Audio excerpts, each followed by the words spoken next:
Some fighters build legacies, others build empires, and then there are those like Dakota Kai who do both quietly, powerfully, and on their own terms. She's unpredictable in the ring, razor-sharp behind the scenes, and never one to follow the crowd. In this deep dive, we're uncovering Dakota Kai's Florida lifestyle, her standout real estate moves, the quiet luxury that defines her, and the personal relationships that now reveal a softer side of wrestling's wild card. A fortress in Tampa. Before the spotlight, before the chaos of SummerSlam, Dakota Kai-born Cherry Georgina Crowley was settling into her slice of Florida paradise. Nestled in a gated community in Tampa, Florida, her 3-bedroom townhouse was more than just a home. It was a sleek, contemporary retreat built for peace, comfort, and smart living. And recently, she sold it for nearly $700,000. This was no cookie-cutter unit. It was a premium corner property with sunlight pouring through plantation shutters, hardwood floors glowing beneath, and an open floor plan that made the space breathe. Every inch was built with intention. From USB charging ports to motion sensor lights, the townhouse was teched out but never over the top. It wasn't screaming for attention, it was whispering luxury. The gourmet kitchen mirrored Dakota's in-ring approach, bold, tactical, and polished. Granite countertops, stainless steel appliances, subway tile backsplashes, a hidden pantry tucked under the stairs. Even the faucets were touch-activated, because of course they were. This wasn't just where you cooked, this was where strategy lived. Outside, a screened-in lanai opened to a serene pond, while inside, the upstairs loft offered space for a home gym, office, or simply a mental reset. The Master Suite. A private sanctuary complete with dual sinks, custom cabinetry in the walk-in closet, and a bathroom that felt like it belonged in a boutique spa. 2 additional bedrooms added both function and style, each with its own walk-in. There was a 2-car garage, overhead storage, a brand new AC unit, a new refrigerator, and an upgraded laundry room with, you guessed it, motion sensors. Dakota didn't just buy a house, she built a base. One that came wrapped in a low HOA, a shared pool, and full lawn maintenance just minutes from Tampa International Airport and Florida's top stadiums and beaches. Selling it wasn't just a real estate decision, it was a power move. A clean break that signaled a new chapter, one that would take her deeper into the WWE universe and closer to her performance center roots in Basler, Florida, the fighter behind the persona. Born on May 6, 1988, in East Auckland, New Zealand, Dakota Kai came from a legacy of athleticism.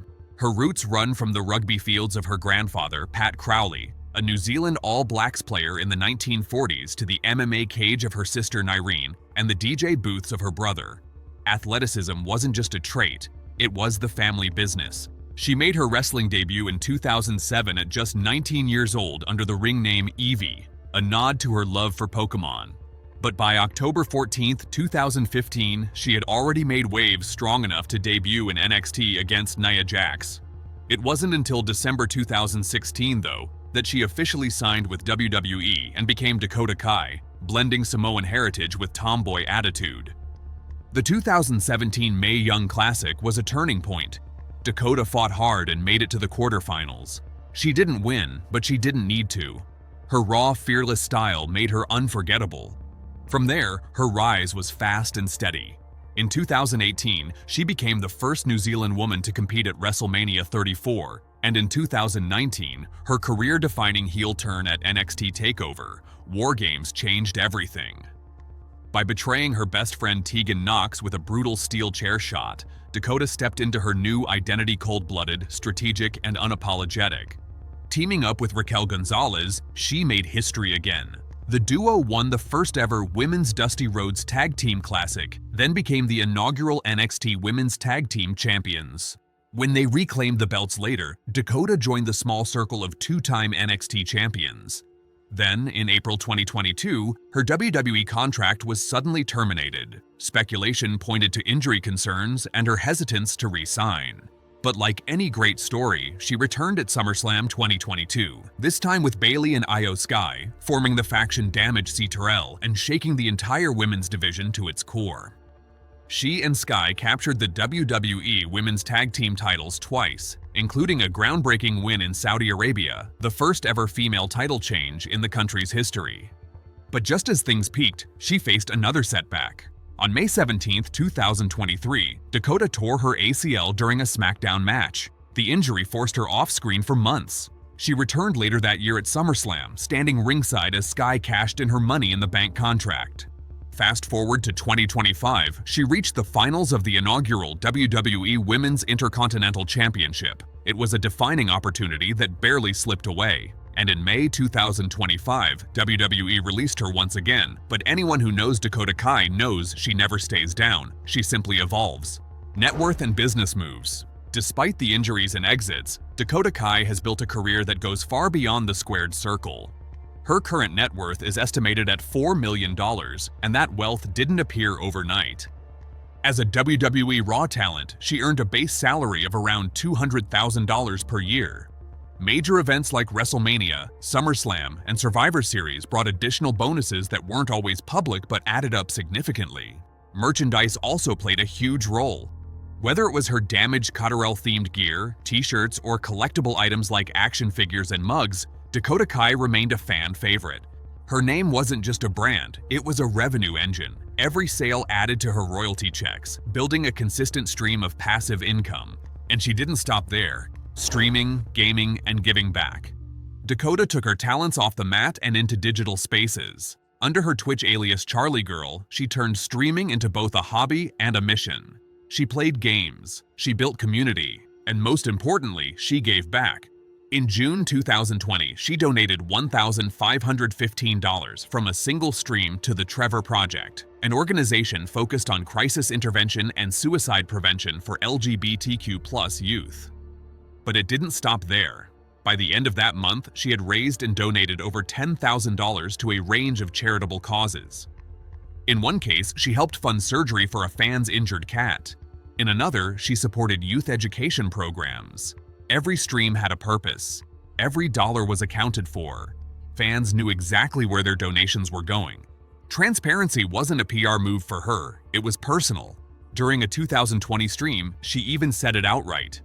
One of the main reasons I keep going live is to support these efforts. It was never just about gaming. It was about connection and kindness. But in late 2020, that connection was tested. WWE introduced a controversial policy that banned talent from third-party platforms like Twitch unless they handed over full control to the company. Dakota was frustrated. "It hurt," she admitted, "because I wasn't doing this for myself. I was doing it for others." Eventually, she regained access to her account, but the episode revealed something deeper. Dakota Kai wasn't just a star, she was a force for good. Love, loyalty, and the public glimpse. One of the most unexpected turns in Dakota's journey came during fellow WWE talent Eddie Thorpe's 34th birthday celebration. Thorpe posted a photo on Instagram where he kissed Dakota on the cheek. That single image confirmed months of quiet fan speculation. They were a couple. When a fan jokingly commented, "Take your hands off her," Thorpe responded, "Can't do it." It hit different. Dakota Kai, who had spent years guarding her private life, had finally let the public see a little more. In the past, she'd been rumored to be linked to wrestlers like Shayna Baszler, Nixon Newell, and Tegan Knox. But she never confirmed those relationships. Instead, she called them her sisters. With Thorpe, things were open, public, honest. Fans watched them build Lego sets together, stream games, share laughs. No red carpets, no media stunts. Just quiet intimacy and a mutual love for the simple things. It resonated. The Dakota Blueprint. So where does all of this leave Dakota Kai? She's no longer just a name on a WWE roster. She's a homeowner, a digital creator, a philanthropist, a businesswoman, and a partner. She's fought through injuries, reshaped tag divisions, and brought depth to the women's wrestling landscape. And now, she's building something just as powerful off-screen. Her Florida townhouse may be sold, her WWE contract may be paused, but her empire, it's still growing, brick by brick, stream by stream, choice by choice. Because Dakota Kai doesn't just show up to fight, she shows up to build. If you found this story worth telling, go ahead hit that like button, drop a comment with your favorite Dakota Kai moment, and subscribe to the channel so you never miss the untold stories behind wrestling's most fascinating stars. Thanks for watching. We'll see you in the next one.